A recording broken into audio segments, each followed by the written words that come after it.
Hello everyone, welcome to my another video. I hope you all are doing well. So ड्रामे के starting में हमें हमारे फिर हीरो को ही दिखाया जाता है जिसपे कि इस वक्त कुछ अटैकर्स अटैक ही कर रहे होते हैं। तभी फिर लिंचा जो कि इस ड्रामे की फीमेल लीड है आके उसकी हेल्प कर देती है। अब जिंची एक कंपनी का प्रेसिडेंट ही है, वह इस बारे में ये तो नहीं जानती, यहाँ पे इसे उठा के फिर अपनी प्लेस पे ही लेके आ गई थी। ये तो एक विलेज से ही बिलोंग करती है। अब तभी इसके टेंट में से ना हमें एक और आदमी को निकलते हुए ही दिखाया गया था जिसने कि इसकी वाटर बॉटल में यहाँ पे पॉइजन डाल दिया था। मीन के जिंची के साथ साथ ना इसके भी कुछ दुश्मन यहाँ पे फिर ही रहे होते हैं। अब उस वाटर बॉटल को पीते ही ना इस बेचारी की तो हालत ख़राब होने लगती है। ये इस वक्त बहुत ही हॉट फील कर रही थी। इधर हमारे हीरो की भी तबीयत ख़राब भी होती है। अब यहाँ पे इसकी तो उसके साथ वन नाइट स्टैंड ही हो चुकी होती है। अगले दिन जैसे ही अब इसकी आँख खुलती है ना तभी फिर वो इसकी सारी रिस्पॉन्सिबिलिटी लेने को तैयार था। अब यहाँ पे इसे कहता भी है कि तुम्हारी जो भी विश है ना वो भी मैं पूरी करने को तैयार हूँ, बट ये कह देती है कि नहीं नहीं, मेरी कोई भी विश नहीं है। बट हाँ, ये उसे एक प्लेस पे ले जाने को बोल रही थी कि वहाँ पे बहुत सारे गार्ड्स होते हैं, क्या तुम मुझे वहाँ पे लेके जा सकते हो। वो तो फ़ौरन से मान जाता है। ये भी कहने लगा था कि इसके अलावा अगर तुम्हारी कोई और विश है तो मैं वो भी पूरी कर दूँगा, बट ये नहीं मानती। अब यहाँ पे इसे पता चलता है कि एक्चुअली में ना ये तो एक बड़ी कंपनी का प्रेसिडेंट भी है। खैर इसके लिए इसे वहाँ पे ले जाने में कोई भी दिक्कत नहीं थी।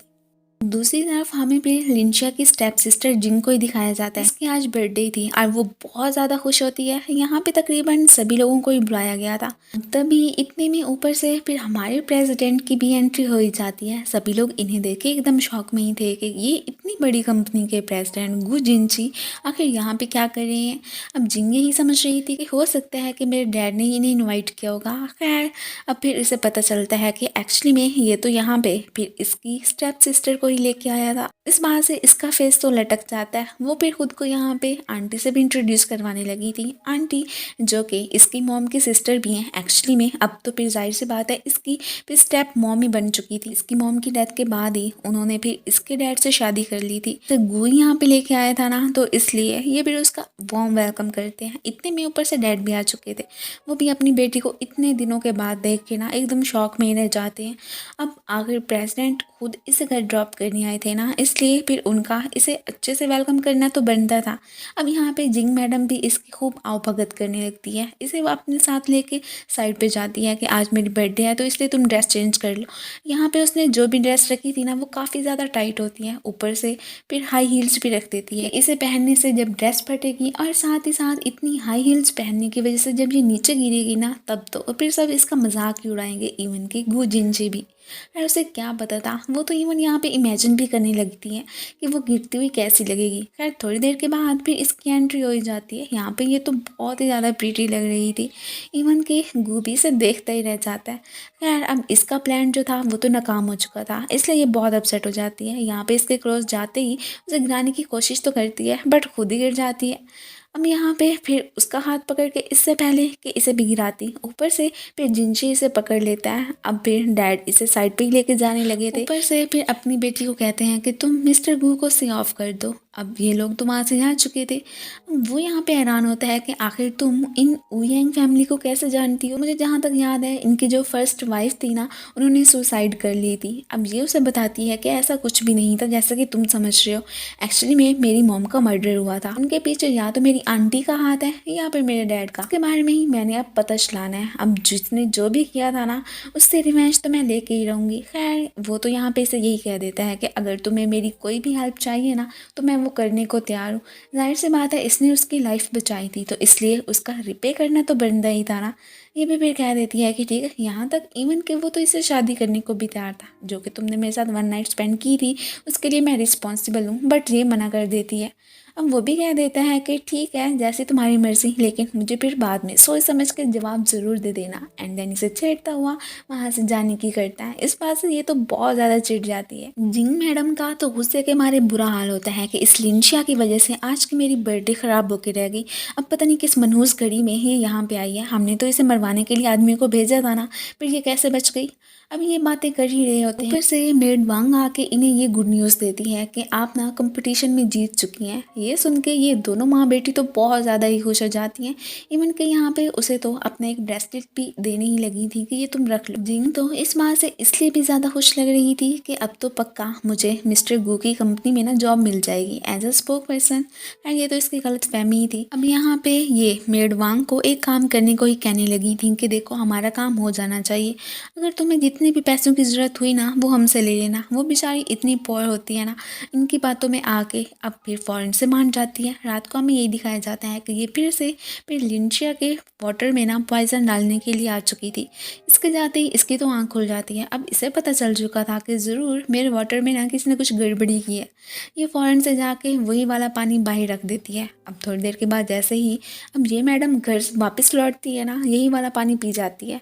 अगले दिन इसकी शक्ल देखने वाली इसकी तो चीखें ही होती हैं। इसके फेस पे काफ़ी ज़्यादा इन्फेक्शन हो चुका था। अब जाहिर सी बात है इसका परेशान होना तो बनता ही था ना। अब ये सब कुछ देख के ना लिंचिया को तो ज़रूर पता चल जाता है कि इन लोगों का ही कोई काम होना है। यही वाला वाटर जो कि ये मेरे लिए रख के गई थी ना, अब इसने खुद ही पी लिया तो अच्छा ही हुआ। खैर उनके मुँह पे तो इसने क्या ही कहना था, इसलिए ये लोग उसे लेके हॉस्पिटल ही आ जाते हैं। दूसरी तरफ जिंची ने अपने एक असिस्टेंट को लिंचिया के मुतालिक जो भी बातें थी ना वो सारी मालूम करने का ऑर्डर दिया हुआ था। अब उसे पता चलता है कि उसके बारे में तो वो कोई भी इंफॉर्मेशन निकाल ही नहीं पाया है। इधर इन्हें हॉस्पिटल में ही दिखाया जाता है। अब यहाँ पे ये भी इन सबको यही आइडिया देती है कि हमें ना सीसीटीवी कैमरा में देखना चाहिए कि आखिर किसने फिर वो वाला वाटर रखा था। फिर तो हमें पता चल ही जाएगा कि आखिर कल्प्रिट कौन है, इससे पहले कि उस पर इल्ज़ाम लगाते हैं। अब इन्हें यहाँ पे सारी बात का पता चल जाता है। अब मेड ने पुलिस के डर की वजह से सारा सीक्रेट उगल ही दिया था कि एक्चुअली में उसने ये सब फिर यहाँ पे जिंग के कहने पे ही किया था। और वो असल में मारना तो लिंचिया को ही चाहती थी, बट उसे क्या पता था कि ये वाला पानी ये पी लेगी। अब खैर अब डैड तो इस पे बहुत ही ज़्यादा भड़क जाते हैं कि तुम्हारी आखिर ऐसा करने की हिम्मत भी कैसे हुई, लिंचिया भी तो मेरी बेटी है ना। थोड़ी देर के बाद डैड को फिर हॉस्पिटल से कॉल आ जाती है कि उनकी बेटी डिस्चार्ज हो चुकी है। वो तो फ़ौरन से अब उन्हें यही कहने लगे थे कि उसे घर भेज दो। जब वो घर आती है तो यहाँ पे आगे से उसे पता चलता है कि सारी बाजी तो पलट ही चुकी है। अब जब डैड को पता चल चुका था ना, तो इसलिए अब यहाँ पे मेड भी ऊपर से आई जाती है। वो उनसे अपोलोजाइज़ करने लगी थी कि मुझे सच बताना ही पड़ा। अब मम्मी से लेकर वहाँ से चली जाती हैं कि प्लीज़ इसे ज़्यादा मत डांटिए, मैं खुद समझा लूँगी। डैड तो यहाँ पे लिंचिया से बहुत ज़्यादा ही खुश लग रहे होते हैं कि ये ना एक तो मिस्टर गू के भी करीब है, ऊपर से हर काम में मेरी हेल्प भी कर रही है। इधर इसे मॉम से काफ़ी ज़्यादा डांट पड़ जाती है कि तुम्हें आखिर मेड को वो सब कहने की क्या ज़रूरत थी। अब देखो ना डैड से डांट पड़ गई ना, देखो उनकी नज़र में ना तुम्हें अपनी इज़्ज़त बनाई रखनी है, वरना लिंचिया जीत जाएगी। बाकी उसकी तुम्हें फ़िक्र करने की कोई भी ज़रूरत नहीं है। उसका काम कैसे तमाम करना है वो तो फिर मैं खुद ही डिसाइड कर लूँगी। आज के अवार्ड इवेंट में इनकी मुलाकात यहाँ पे मिस्टर गू से भी हो जाती है। वो जाते हुए जब यहाँ पे लिंचिया को देखते हैं ना, ये भी फिर यहाँ पे स्माइल ही करने लगी थी। थोड़ी देर के बाद वो इसके पास आ जाता है और इसे यही पूछने लगा था कि तुम यहाँ पे क्या कर रही हो। खैर फिर अपना बिजनेस कार्ड निकाल के इसे थमा देता है कि तुम्हें जब भी ज़रूरत पड़े ना तुम मेरी कंपनी भी आ सकती हो, और ये भी कि इसमें मेरा नंबर भी मौजूद है। जब भी तुम्हें कोई भी हेल्प चाहिए ना तुम मुझे किसी भी वक्त कॉल कर सकती हो। ये फिर वहाँ से चली जाती है। डिज़ाइन कंपटीशन जीतने का अवार्ड तो इसने विन कर ही लिया था, लेकिन बाद में जब यहाँ पे ये अनाउंस करता है मेरी कंपनी की स्पोक पर्सन कोई और नहीं बल्कि लिंचिया ही बनेगी ना, ये सुन के डैड तो खुश हो जाते हैं, लेकिन यहाँ पे मॉम की शक्ल देखने वाली होती है। अब बाद में फैमिली मीटिंग में जिंग तो ज़रा भी खुश नहीं लग रही होती, इसलिए अपनी बहन को क्रिटिसाइज करने का कोई भी मौका हाथ से जाने ही नहीं देती। ऊपर से इतने में फिर से मिस्टर गू आ जाते हैं जो कि उसे यही कह रहे थे कि इसे कुछ भी कहने की कोई ज़रूरत नहीं है, अब से ये मेरी गर्ल ही है। खैर डैड यहाँ पे उठ के ना उनसे अपना बिजनेस कार्ड ही मांगने लगते हैं, बट वो मना करके वहाँ से चला जाता है। अब यहाँ पे ये फिर अपने डैड से पूछने लगती है कि क्या इसका बिज़नेस कार्ड हासिल करना इतना ज़्यादा मुश्किल है। तो डैड उसे बताते हैं कि हाँ बिल्कुल ऐसी ही बात है। अब जिसको भी इसका बिज़नेस कार्ड मिल जाता है ना, ऐसे समझ लो वो बहुत ही खुश नसीब होता है। ये अब मन में यही सोचने लगती है कि इसका मतलब वाकई में ना इसने मुझे अपना मान ही लिया है। बाकी कार्ड वाली बात तो इसने अभी तक डैड को बताई ही नहीं थी। थोड़ी देर के बाद जैसे ये टैक्सी का वेट कर रही होती है, ऊपर से इतने में ये भी आ जाता है कि चलो मैं ड्रॉप कर देता हूँ।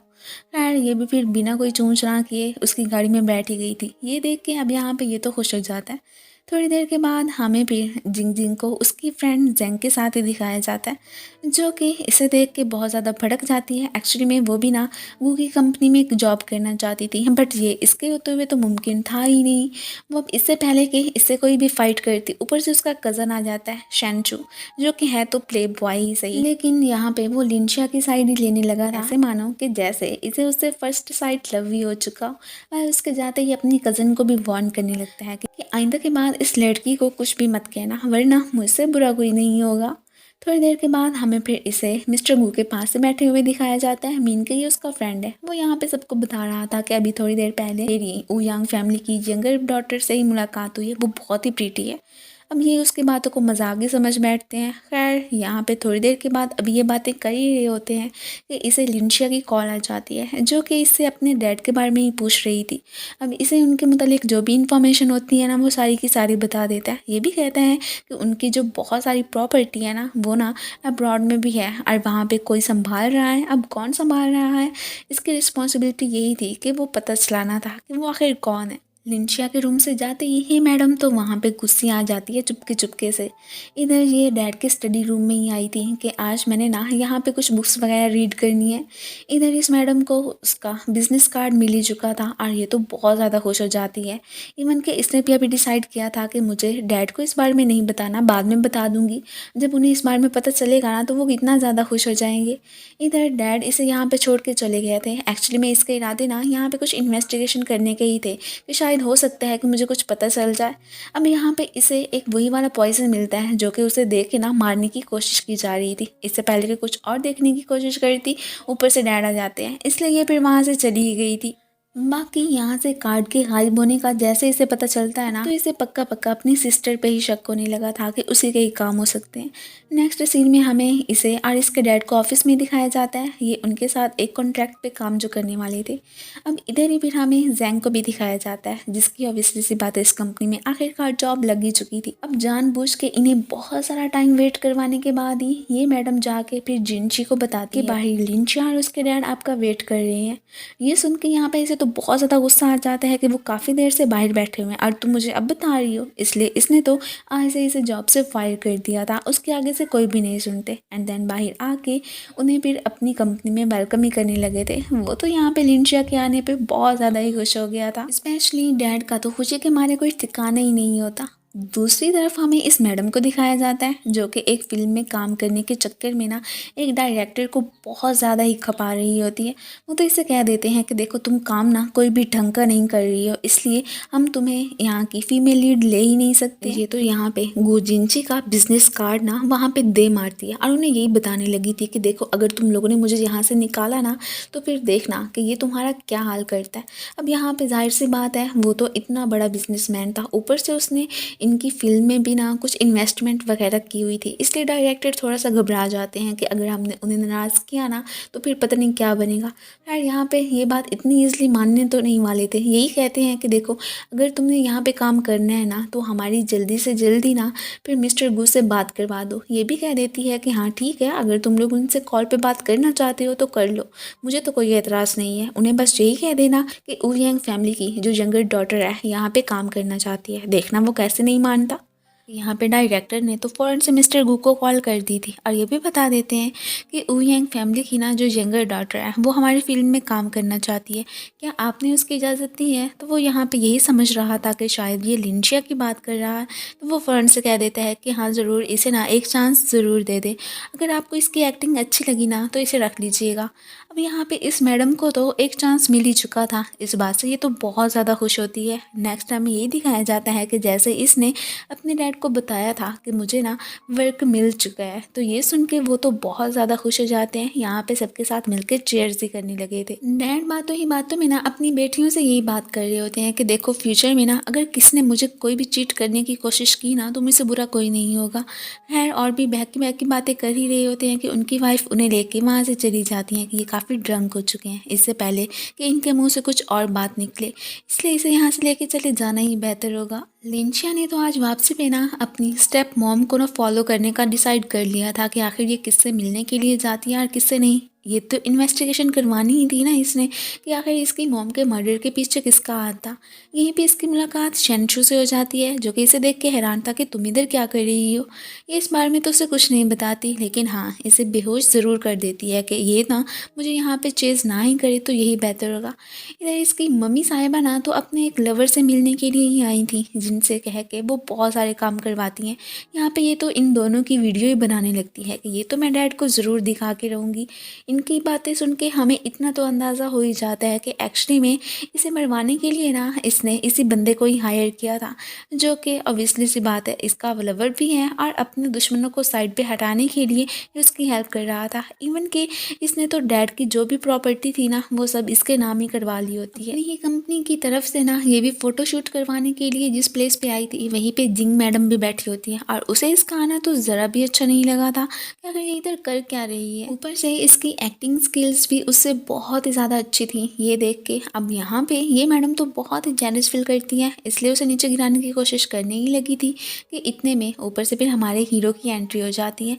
वो तो इसे काफ़ी सारा डांट के वहाँ से चला ही गया था कि नेक्स्ट टाइम मेरी गर्ल से दूर ही रहना। ये सुन के अब जिंग साहिबा तो बहुत ज़्यादा हर्ट फील करती है कि किसी को मेरी कोई परवाह ही नहीं है। खैर होती भी कैसे, इसकी आदतें भी तो ऐसी हैं ना। लिंचिया की ड्रेस तो काफ़ी ज़्यादा ख़राब हो चुकी थी, इसलिए ये तो उसे अपने घर ही लेकर जाने लगता है कि वहाँ जाके चेंज कर लेना। ऊपर से स्पेशली इसने उसके लिए एक ड्रेस भी ऑर्डर करवा ही दी थी, जिसे चेंज करके जैसे ये आती है ना ये तो काफ़ी ज़्यादा प्रिटी लग रही थी। अब दोनों फिर से फिल्मिंग साइट पे ही जाने लगे थे। वहाँ पे कोइंसिडेंटली इन दोनों की ही मुलाकात शेंशू से हो जाती है। वो तो लिंचिया को देख के बहुत ज़्यादा ही खुश हो गया था। एक्चुअली में वो कब से वेट कर रहा था कि मेरी इससे मुलाकात हो। अब ये सब देख के यहाँ पे ये साहब तो बहुत ही जेलस फील करते हैं, लेकिन उनके सामने शो नहीं करवाते। हाँ शेन से ज़रूर कहने लगा था कि इससे दूर रहना, ये मेरी कंपनी में जॉब करती है और मैं नहीं चाहता कि जो भी मेरे यहाँ जॉब करता है ना तुम उसके क्लोज जाओ। सारी बातें करने के बावजूद भी ये उसके सामने ये तो बिल्कुल भी शो नहीं करवाता कि एक्चुअली में ये तो लिंशिया से लव भी करता है। खैर यहाँ पे शेन भी कहाँ बाज आने वाला था, उसे साइड पे करके इससे बात करने के लिए आता है। डायरेक्टर को भी ना एक हीरो की ही तलाश थी, इसलिए वो इसे कह देता है कि तुम ना इसके साथ एड में काम कर लो। खैर अब इसे उसके साथ देख के ये साहब तो फ़ौरन से ऊपर से आ जाते हैं कि तुम्हें यहाँ पे रहने की कोई ज़रूरत नहीं है, मैं खुद ही इसके साथ ये वाला काम करवा लूँगा। हम दोनों यहाँ पे अच्छा सा शूट करवाते हैं। थोड़ी देर के बाद ये साहब फिर से ऊपर से आ जाते हैं। यहाँ पे ये तो लिंशिया को अपने साथ डेट पे चलने को ही बोलने लगे थे, जो कि वो तो फ़ौरन से मान जाती है। अब ये भी कुछ नहीं कहता। सो नेक्स्ट सीन में हमें इन दोनों को एक रेस्टोरेंट में ही बैठे दिखाया जाता है। शैन ने तो उसे अपनी फीलिंग्स कन्फेस कर ली थी कि जब से मैंने तुम्हें देखा है ना, सच में मैं तुम्हें बहुत ही ज़्यादा लाइक करने लगा हूँ। वैसे भी अगर तुम मुझे नहीं भी करती हो ना कोई बात नहीं है। इस बात का वो तो कोई ख़ास जवाब नहीं देती है कि अभी मैंने इस बारे में सोचा ही नहीं है। अब यहाँ पे ये उसे टाइम दे देता है कि ठीक है जो भी बात है ना तुम बाद में मुझे सोच के बता देना। दूसरी तरफ इस साहब को कॉल आती है कि जिस बंदे ने इस पर अटैक किया था ना उसे पकड़ लिया गया है, सो जल्दी से उसे देखने के लिए आओ। अब ये फ़ौरन से फिर यहाँ पे शन को कॉल करता है, जो भी मेरा दुश्मन है ना उसे पकड़ लिया गया है, तुम कहाँ पे हो, हम दोनों मिलके उसे देखने के लिए जाएंगे। अब ये उसे बता देता है कि इस वक्त मैं लिंशिया के पास हूँ। वो तो फ़ौरन से इसे फिर यहाँ पे पिक करने के लिए आ गया था। इवन कि लिंशिया को इसके साथ जाने भी नहीं देता कि हम दोनों बाद में उस प्लेस पे जाएंगे, पहले मैं इसे ड्रॉप कर देता हूँ। वो बेचारा क्या ही कहता। ये तो रास्ते में उसे गाड़ी रोकने को कह देती है कि मैंने अभी थोड़ी सी शॉपिंग करनी है। अब ये कहती हुई वो तो वहाँ से चली गई थी। इतनी देर में ये तो शन को मिला के उस पर्सन के पास ही पहुँच आया था, लेकिन आगे से पता चलता है कि वो तो बेहोश ही होता है। अभी तक होश में ही नहीं आया था। इन लोगों ने उसे हॉस्पिटल में एडमिट करवाने का सोच लिया था कि जब ये होश में आएगा तभी हम इससे सारी इन्वेस्टिगेशन वगैरह करवा लेंगे। अब थोड़ी देर के बाद इसे अचानक डायरेक्टर की कॉल आ जाती है कि जो गर्ल तुमने हमें रेकमेंड की थी ना वो बिल्कुल भी काम नहीं कर रही है, उसके तो नखरे ख़त्म होने का नाम ही नहीं ले रहे। ये अब यहाँ पे सोच में पड़ जाता है कि वो तो फिर जिंगी होगी, क्योंकि अब लिंशिया को तो यहाँ पे शॉपिंग के लिए मैं ही लेके आया हूँ ना, वो तो इधर है, तो इसलिए डायरेक्टर जाहिर सी बात है जिंग की बात कर रहे होंगे। अब जैसे ये बाहर आती है ये उसे लेके वहाँ से जाने लगता है कि अभी हमें कहीं पे पहुँचना है। यहाँ पे इसे ले जाते हुए जैसे ही शन की नज़र पड़ती है ना वो हैरान कि तुम लोग कहाँ पे जा रहे हो। खैर इसे किसने बताना था। मिस्टर गू तो फिर लिंचिया को लेके फिल्मिंग साइट पे पहुंच आया था और यहाँ पे इसे जैसे ही पता चलता है ना कि मेरा बिजनेस कार्ड जिन के पास है वो इससे मांग लेती है। अब ये मैडम गुस्से में आके वो नीचे ही फेंक देती है। ये सब देख के मिस्टर गू को तो ज़रा भी अच्छा नहीं लगता कि आखिर इसकी ऐसा करने की हिम्मत भी कैसे हुई। वो तो इस पर बहुत ज़्यादा भड़क जाता है। ये भी कहने लगा था कि जो भी अब प्रोजेक्ट पे हम दोनों मिलकर काम करने वाले थे ना वो तो आज से कैंसिल ही है। इस बात का ना घर जाके अपने डैड को बता देना कि हम लोग कॉपरेशन बिल्कुल नहीं कर सकते हैं। ये सुन के अब इस मैडम की तो शक्ल देखने वाली होती है।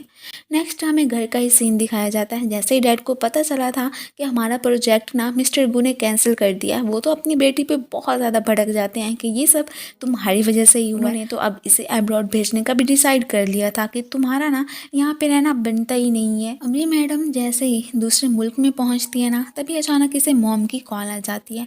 मम्मी से यही कहने लगी थी कि मुझे पता है कि तुम्हारे साथ ना डैड ने बिल्कुल भी अच्छा नहीं किया, लेकिन तुम ना यहाँ की चिंता बिल्कुल भी मत करना। अब मैंने लिंचिया का काम तमाम करने का भी डिसाइड कर लिया है, इसलिए बहुत जल्दी तुम वापस होगी, ये देख लेना। ये सारी बातें तो चुपके चुपके से ना लिंचिया ने भी सुन ली थी। अब यहाँ पे ये बेचारी तो बहुत ज़्यादा अपसेट हो जाती है कि इसका मतलब आंटी ही है जो हर वक्त मुझे हर्ट करवाने के लिए ना किसी आदमी को भेजती ही रहती हैं। वेल अभी तक ये पता नहीं चला सकी थी कि क्या वाकई में आंटी ने ही मेरी मॉम का मर्डर करवाया था या कि डैड थे वो। नेक्स्ट सीन में हमें इन दोनों को ही दिखाया जाता है जिन्होंने कि लिंचिया को अपने आड़ो हाथों ले लिया था और उसे यही कह रहे होते हैं कि देखो जिनकी वजह से ना मिस्टर गू काफ़ी ज़्यादा नाराज़ हो चुके हैं, इसलिए आप सिर्फ और सिर्फ तुम ही उन्हें मना सकती हो।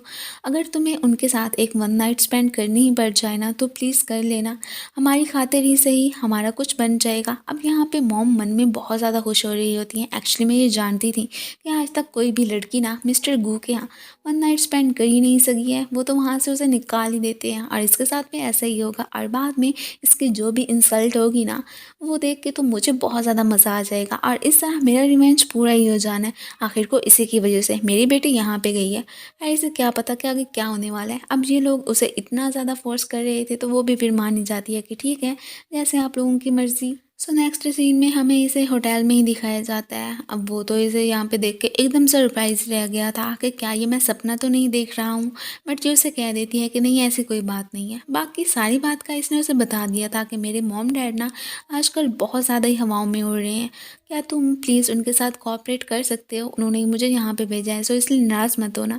वो तो खैर कहाँ नाराज़ होने वाला था, यही कहता है कि तुमने मेरी लाइफ बचाई थी इसलिए जो तुम मुझे करने को कहोगी ना मैं वही करने को तैयार हूँ। यहाँ पे इवन के से ये भी कह देता है कि अगर तुम मेरी गर्लफ्रेंड बन जाओगी ना तो यही बेहतर होगा, देखो तुम्हारे डैड मुझे कितना ज़्यादा मानते हैं, इस तरह तुम्हें ना इन्वेस्टिगेशन वगैरह करने में बहुत ज़्यादा आसानी हो जाएगी, मैं आराम से घर भी आ सकता हूँ। अब ये तो यहाँ पे उसकी बातें सुन के सोच में ही पड़ जाती है। इवन के ये तो चाहता था कि हम ना अभी के अभी शादी कर लेते हैं, लेकिन ये नहीं मानती। ये कहती है कि शादी का तो अभी नहीं, लेकिन हाँ मैं तुम्हारी गर्लफ्रेंड ज़रूर बन के रह सकती हूँ। वो भी मान ही गया था कि ठीक है। नेक्स्ट इसे घर में दिखाया जाता है। इसने जैसे ही मॉम डैड को बताया था मुझे ना मिस्टर गू ने अब से अपनी गर्लफ्रेंड बना ली है, ये सुन के अब मम्मी की शक्ल तो देखने वाली होती है। खैर डैड तो बहुत ज़्यादा खुश हो गए थे। ऊपर से इतने में मिस्टर गू भी आ जाता है। वो इनसे यही कह रहे होते हैं कि अभी हमने यहाँ पे थोड़ी देर ना शूटिंग करनी है, इसलिए क्या आप लोग बाहर जा सकते हैं। इन दोनों के वहाँ से जाते ही ये लोग इन्वेस्टिगेशन करने के लिए स्टडी रूम में घुस आए थे। अब छानबीन करते वक्त अचानक ही इसकी नज़र एक डायरी पे पड़ जाती है जो कि इसकी मॉम की थी। अब उसे पढ़ के इसे इतना तो पता चल चुका था कि ये आज तक जो भी बिजनेस ये फैमिली चला रही है वो इसकी मम्मी का ही है और इनकी लड़ाई बस इसी बिजनेस की वजह से ही हुई थी और प्रॉपर्टी की वजह से। अब यहाँ पे इसे इतना भी मालूम हो जाता है कि कुछ प्रॉपर्टी वगैरह ना अब्रॉड में भी मौजूद है जो कि आंटी का लवर ही सब कुछ हैंडल कर रहा था। इस बारे में अभी डैड को कुछ नहीं पता होता। खैर अभी फिर यहाँ पे मिस्टर गू इसे यही आइडिया देता है कि देखो अगर तुम सब सच का पता चलाना चाहती हो ना तो अपनी आंटी और डैड के बीच ना फाइट करवा दो। अब जाहिर है लड़ाई झगड़े में तो बंदे को पता नहीं चलता और उसके मुंह से सब सच निकल ही जाना है। ये सब सुन के यहाँ पे इसे तो आइडिया आ ही जाता है कि हाँ वो वाली वीडियो मेरे पास मौजूद है ना जो कि मैं डैड को दिखा दूंगी। उसके बाद जाहिर सी बात है उन्हें तो ज़रा भी अच्छा नहीं लगना कि आंटी उन्हें चीट कर रही हैं। इन दोनों के बीच काफ़ी ज़्यादा बड़ा झगड़ा हो जाएगा और इस तरह मुझे भी सारी सच्चाई का पता चल जाना है।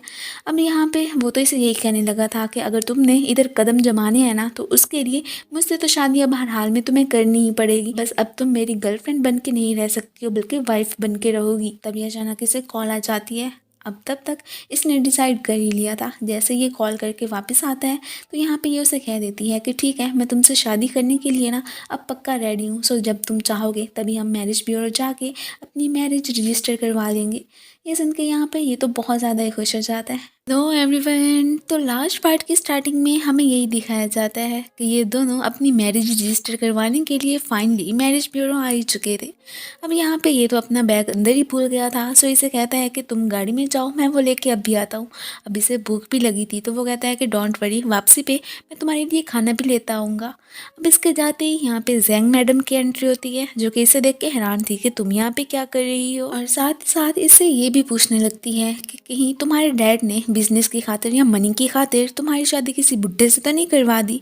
इस बेचारी को यहाँ पे काफ़ी ज़्यादा क्रिटिसाइज भी करने लगी थी ना। इतने में ऊपर से फिर हमारा हीरो आ जाता है और वो इसे वार्न करने लगा था कि नेक्स्ट टाइम मेरी वाइफ से ना दूर ही रहना। अब जब इसे पता चलता है कि एक्चुअली में लिंचिया की शादी किसी बुढ़े से नहीं बल्कि इसी से ही हुई है, तो ये सुन के अब यहाँ पे इसकी शक्ल देखने वाली होती है। ये तो अब फिर उसे वार्न करता हुआ ना इसे लेता हुआ अपनी गाड़ी में ही आके बैठ गया था, और साथ ही साथ इसे एक कॉन्ट्रैक्ट भी देने लगा था कि देखो, जब तुम्हारा रिवेंज पूरा हो जाए ना तो उसके बाद तुम सोच सकती हो कि मेरे साथ रहना है या नहीं। अगर तुम चाहोगी ना तो फिर मैं तुम्हें डिवोर्स भी दे दूंगा, जैसे तुम्हारी मर्जी। फिर तुम बाद में किसी और पर्सन के साथ शादी कर लेना, मैं तुम्हें बिल्कुल भी तंग नहीं करूंगा। बातों ही बातों में इससे ये भी पूछने लगा था कि जहाँ तक मुझे पता है कि सब लोग कहते हैं कि तुम ना एक विलेज से ही आई हो, बट मुझे ऐसा नहीं लगता। आखिर को तुम्हें सारी चीज़ों के बारे में पता है, क्या तुम मुझे बता सकती हो कि क्या वाकई में तुम विलेज से बिलोंग करती हो या कहीं और से आई हो। तो ये उसे बता देती है कि नहीं, ऐसी बात नहीं है, बचपन में आंटी ने मुझे वहाँ पे भेजा तो ज़रूर था, बट तभी फिर मेरी मम्मी के एक फ्रेंड थे जो कि मुझे अडॉप्ट करके ले गए थे। अब फिर मैं उन्हीं के साथ ही रही, इनसे रिवेंज लेने के लिए ही ना फिर मैं गाँव में पहुँची, ताकि अगर ये पता वगैरह करवाएं तो इन्हें यही लगे कि मैं वाकई में ना गाँव से ही आई हूँ। ये सब सुन के अब ये तो एकदम सरप्राइज रह जाता है। ये तो अब फिर मन में यही सोचने लगता है कि ओ अच्छा, तो इसलिए मैं इसकी इन्फॉर्मेशन निकलवा ही नहीं पाया था, ये तो अपने अडॉप्टिव पेरेंट्स के पास ही थी ना, वो इसके साथ नहीं आए होते। ये दोनों घर आके जैसे ही अपनी शादी का यहाँ पे डैड को बताते हैं ना, वो तो ये सुन के बहुत ज़्यादा ही खुश हो गए थे, और साथ ही साथ इसे आज रात यहीं पे रुकने का भी कहने लगती है। उनकी खुशी का तो कोई ठिकाना ही नहीं था कि फाइनली एक बहुत बड़ी फैमिली से बिलोंग करता हुआ लड़का ना मेरा सन इन लॉ बन ही गया। जाहिर सी बात है, उनका खुश होना तो बनता ही था ना। अब रात के वक्त ये दोनों बैठ के यहाँ पे इनसे रिवेंज लेने के बारे में भी सोचने लगते हैं। इसे जितने आइडियाज़ पता थे वो इसे बता देता है। इसने भी सोच लिया था कि अब तो फाइनली मैं अपने डैड को ना आंटी की वीडियो दिखा ही दूंगी। अब यहाँ पे ये उसे ये भी वार्न कर देती है कि देखो, रात को ना तुम ना नीचे ही सोओगे और मैं बेड पे, आखिर को तुम खुद ही यहाँ पे रुके हो, यहाँ से जा भी तो सकते थे। बेचारा क्या ही कहता है, इसलिए फिर आराम से नीचे सो जाता है, लेकिन रात को काफ़ी अनकंफर्टेबल भी फील कर रहा था। ये बात जब ये नोट करती है ना, तो इसलिए इसने फिर उसे अपने साथ ही बेड पे सोने की इजाज़त दे दी थी। अगली सुबह जैसे ही उसकी आँख खुलती है, तब तक तो ये एक नोट छोड़ के वहाँ से जा चुका था, साथ ही साथ एक बहुत प्रीटी सी रिंग भी रख के जाते हैं।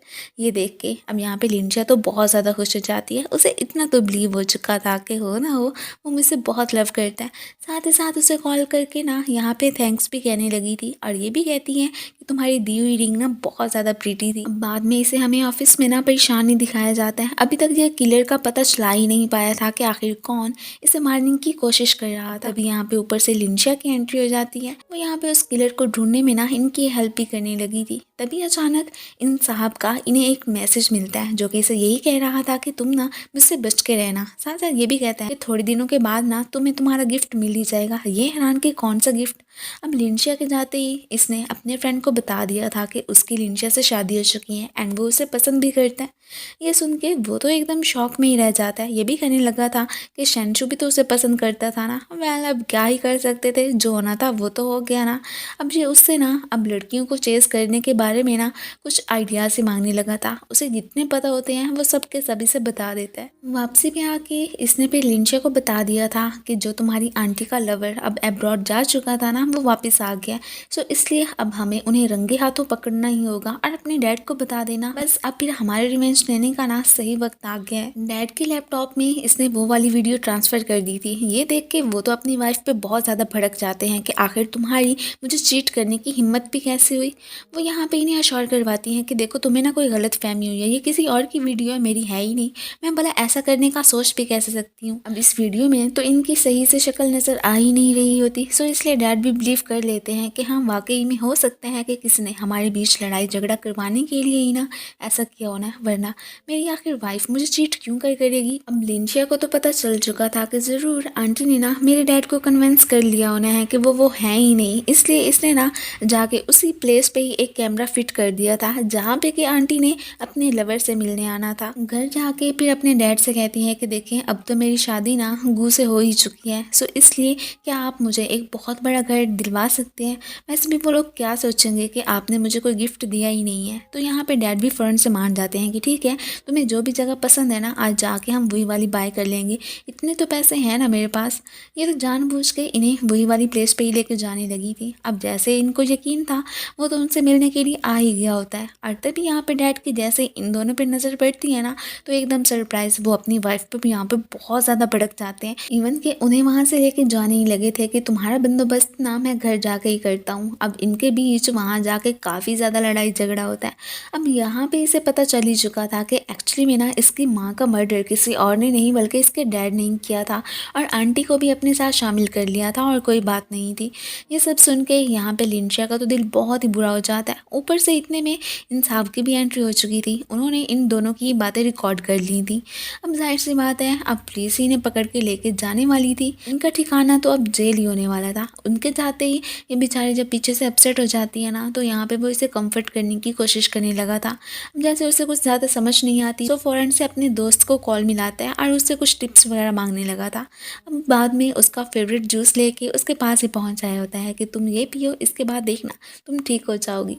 अब ये उसका इतना ख्याल रख रहा था, यहाँ पे ये तो शर्माती हुई वहाँ से चली जाती। तो लिंशिया को भी अंदाज़ा हो चुका था कि एक्चुअली में वो भी ना इसे पसंद करने लगी है। अब फीलिंग्स कब कन्फेस करेगी उस बारे में ये खुद भी नहीं जानती थी। बाद में ये ऑफिस बैठा ही था कि तभी अचानक इसे किलर की कॉल आ जाती है कि जो गिफ्ट देने का मैंने तुमसे कहा था ना उसका टाइम आ चुका है। इधर ये साहब तो इसे हर्ट करने के लिए पहुंच आए थे कि आखिर तुम्हारी मेरे लवर को यूँ जेल में भेजने की हिम्मत भी कैसे हुई। तभी ऊपर से यहाँ पे किलर का आदमी आ जाता है, वो इसे मारने ही लगा था। अब लिंशिया समझती है कि हो सकता है कि यहाँ पे मिस्टर गू ने ही मेरी हिफाजत के लिए इसे भेजा होगा, बट ऐसा तो कुछ नहीं था। ये किलर साहब तो यहाँ पे पॉइजन स्प्रे करके भागने की करते हैं कि ये मर जाएगी ना तो इस तरह मेरा बदला फिर गू से पूरा हो जाएगा। अब आखिर इसकी उससे क्या दुश्मनी थी इस बारे में हमें कुछ ज़्यादा नहीं बताया गया। इससे पहले कि यहाँ पे ये दम घुटने की वजह से मरती, ऊपर से इसे प्रोटेक्ट करने के लिए ना मिस्टर गू साहब की एंट्री हो ही जाती है। वो इसे उठा के वहाँ से लेके जा ही रहा था कि तभी इसकी नज़र पड़ती है कि किलर साहब अपना एक आदमी यहाँ पे छोड़ के गए थे। अब ये तो उसे वहाँ पे लिटा के अब उससे फाइट करने लगता है। उसका काम तमाम करके अब जैसे ही वहाँ से जाने लगा था ना तो इसके फ्रेंड्स आ जाते हैं कि हमारे साथ आ जाओ, हम तुम्हारी हेल्प कर देंगे। अब नेक्स्ट हमें फिर लिंशिया को ही दिखाया जाता है जिसकी तबीयत अब काफ़ी बेहतर हो चुकी थी। ये उसका बहुत ज़्यादा ख्याल रखता है। दोनों ने अपने प्रॉमिस के अकॉर्डिंग फाइनली अब कल्प्रिट्स को जेल पहुँचा ही दिया था, और साथ ही साथ इसे ये भी कहता है कि अभी भी अगर तुम्हें टाइम मांगना है ना तो मुझसे मांग सकती हो। देखो मैं तो यही चाहता हूँ कि हम दोनों अब एक हो ही जाए। वो तो फिर यहाँ पे इसे फ़िलहाल कोई भी रिस्पॉन्स नहीं देती, लेकिन इसकी शक्ल देख के अब हमें इतना तो अंदाज़ा हो गया था कि उसने डिसाइड कर लिया है, और वो भी इसके साथ रहने का भी। नेक्स्ट सीन में हमें इन दोनों को दिखाया जाता है जो कि मिस्टर ही के पास पहुँच आए होते हैं। अब तो उन्हें भी अक्ल आ चुकी थी, वो सब का सब इसके नाम करवा देते हैं जो कि इसकी मॉम का ऑलरेडी पहले ही उसके पास मौजूद था। जाहिर सी बात है जिसकी प्रॉपर्टी थी उसे वापस मिलनी ही थी ना। यहाँ पे ये भी उनसे अपोलोजाइज़ करता है कि मैंने जो भी किया था ना वो सब गलत था, बट ये उसे अब माफ़ नहीं करने वाली थी। जिसने जो भी गलत किया था ना उसे तो पनिशमेंट मिल के ही रहनी थी। अब इन सब को उनके अंजाम तक पहुंचा के ये दोनों बहुत ज़्यादा ही खुश लग रहे होते हैं। घर आके फाइनली इसने फिर उससे अपने लव की कन्फेशन कर ही ली थी कि जैसे कि तुम मुझसे लव करते हो वैसे कि मैं भी तुमसे करती हूँ, बट आज तक तुमसे अपनी फीलिंग्स शेयर कर ही नहीं पाई। सो लास्ट सीन में इन्हें ऑफिशियली अपनी वेडिंग सेरेमनी इंजॉय करते हुए दिखाया जाता है। दोनों आज के दिन बहुत ज़्यादा खुश लग रहे थे। सो फिर इसी के साथ ही इस ड्रामे की एंडिंग हो जाती है। Thank you for watching. So guys आप लोगों को ये ड्रामा कैसा लगा मुझे कमेंट्स में ज़रूर बताइएगा, और साथ ही साथ वीडियो को लाइक शेयर एंड कमेंट भी कर दिया करिए।